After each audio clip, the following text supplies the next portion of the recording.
the idea is to try to have a conversation in the period of time that it takes for people to have a cup of tea or a coffee together. Okay. And the words inside the mugs give you some sort of prompt for something about conversation. And we've talked in the past because we're both journalists and we both work. Yeah, that's right. Life.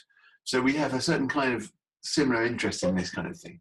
Mm-hmm. And I thought you would be really interesting to talk to.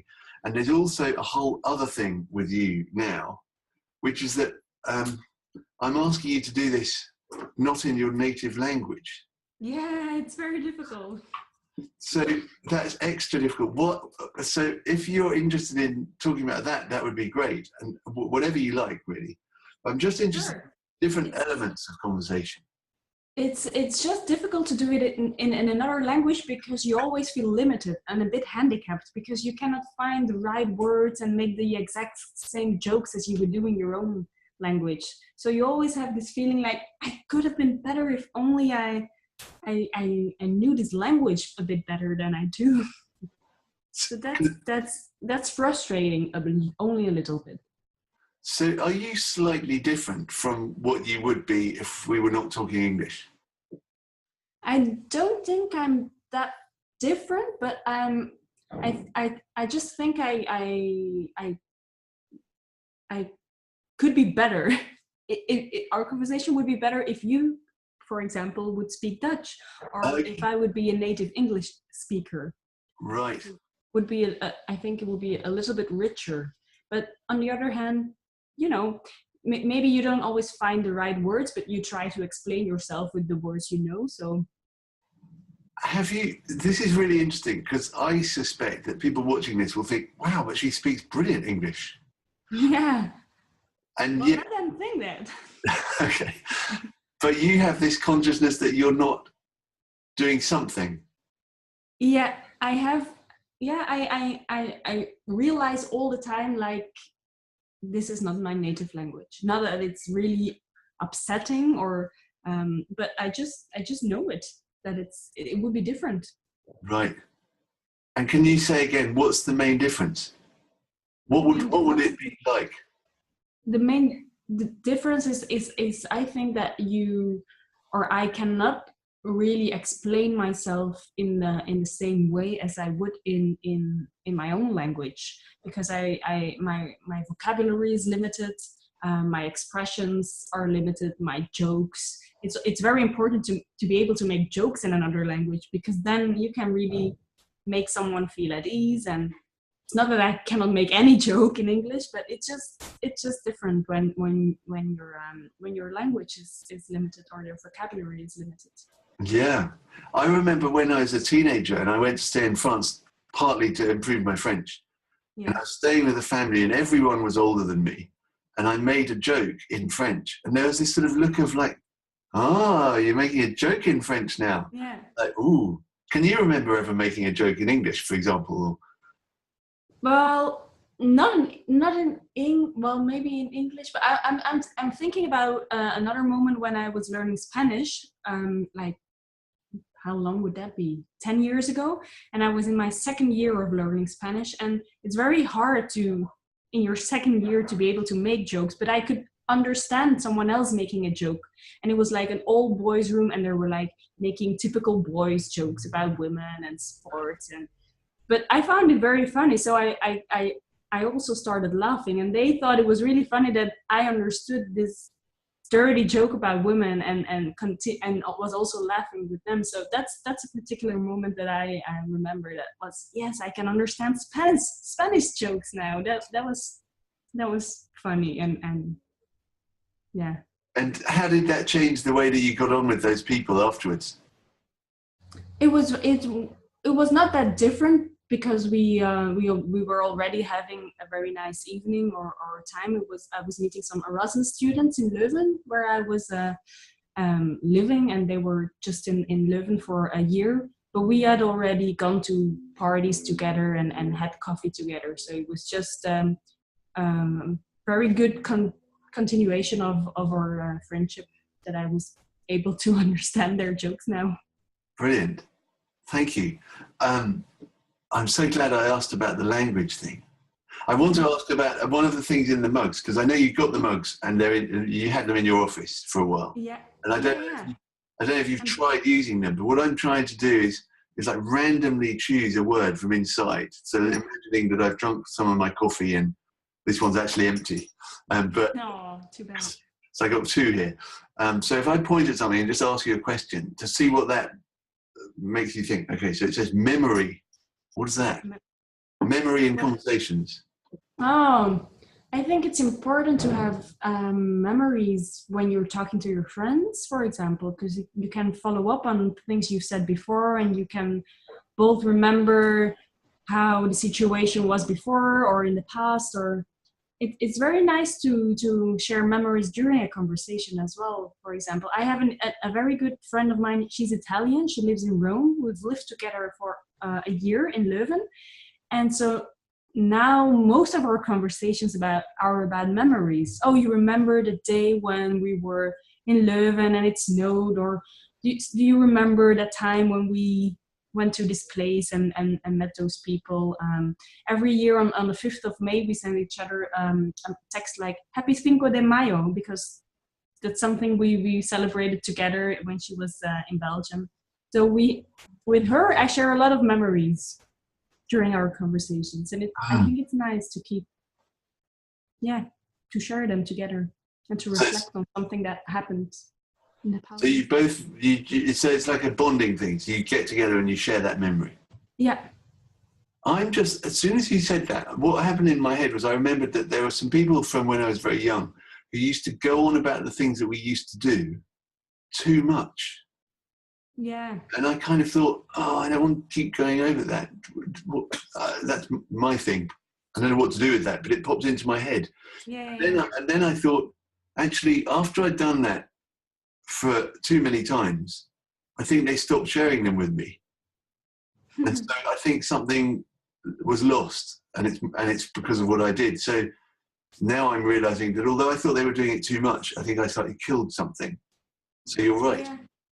Yeah, I think it's important to have a balance, of course, between things you did in the past and talk them over continuously, and also sharing new dreams and future projects. And I think with most of my friends, or with all of them, I have this balance in between reflecting towards the past and looking forward to the future. And yeah, I think it's all about the balance. What's the secret? Only in the past. What should I tell my younger self about how to get the balance better? Maybe you could have asked them why it was so important for them to reflect on those projects in the past all the time, and maybe you could have started turning the conversation sometimes more towards the future, like, hey guys, what do you see yourself doing in 5 years from now? What will we be doing now? Where would we be and in life? And that's a brilliant idea. Yes, thank you. The other thing I wanted to do in this quick chat, in this recording, is to ask you about any conversation from your life that you look back on that was really, really important. Okay. Can you think of one? I remember this. It was not that important, but I still remember it. So it was very beautiful in a way. And it was about 6 years ago, and I was living in Leuven, but I live in Antwerp now. And I was in Antwerp that day for work. And work was finished, and I was about to go to my car and drive back home to Leuven, which is about 45 minutes. And I was waiting for the light to turn green, and this older woman was standing next to me. She was also waiting to cross the street. And she started talking to me about how the shops and the houses in the street had changed over the years, and how the street looked like when she was a younger girl. And I didn't mind that she started talking to me, so I was listening and just, politely nodding and smiling, and then we crossed the street, and she continued her story, how life had changed for her, and how unexpected it turned out to be. And I could feel that she needed someone to listen to her. She didn't ask me any question. I was just there to listen and keep her company. And her name was Josette. And that's the question I asked her. And she was like 75 years old or something. And I asked her, where are you going to now? And she said she was going to a flower shop to buy some flowers for a friend. And I said, do you mind if I keep you company so we can chat a bit more about how this city has changed so much? Because I really liked her stories, because maybe it's because I don't have grandparents anymore, that I was really touched by some older lady telling me about her life. And so I kept her company until we were in a flower shop. And then I said, maybe we should have some soup together, because aren't you hungry, Josette? And then we had soup together, and then she continued, and she hardly asked me any questions, but suddenly we were 5 hours later, and I spent my whole Friday evening with Josette, the 75-year-old woman in Antwerp. And when I told my friends about this, they were like, oh, this would have been a better story if it was a really cute boy and you've spent like 5 hours with this unknown guy in Antwerp.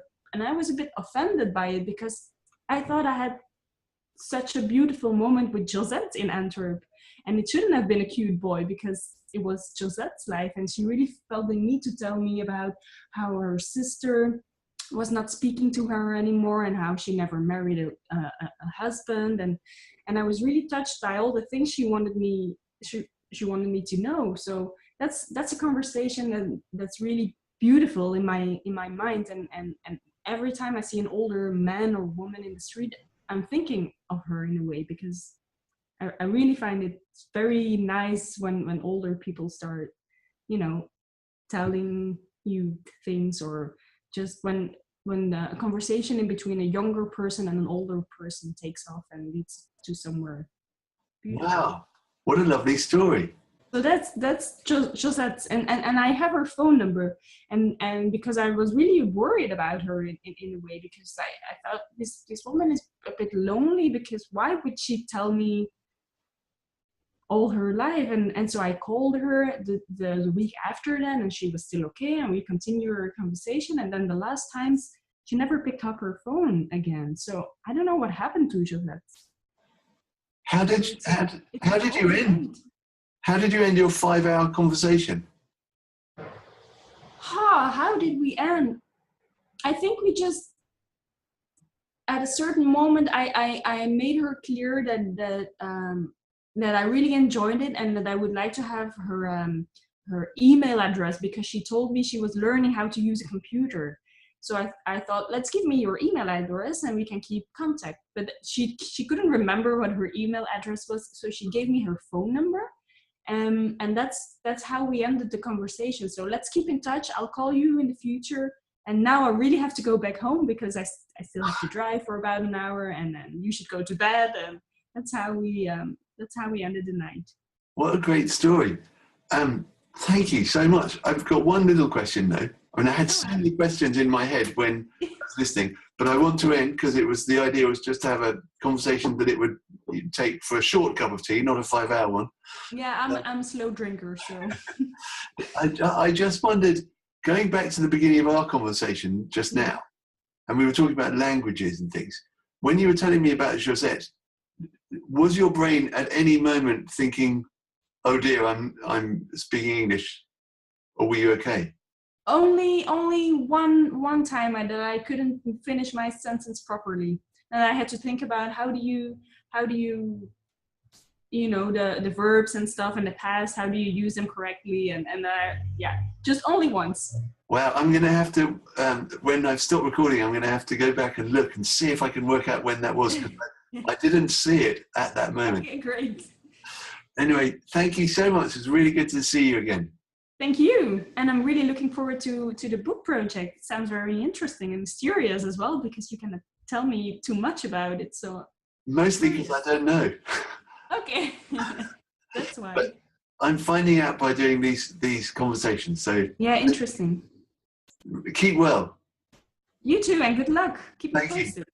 Bye, John Paul. Bye-bye. Bye.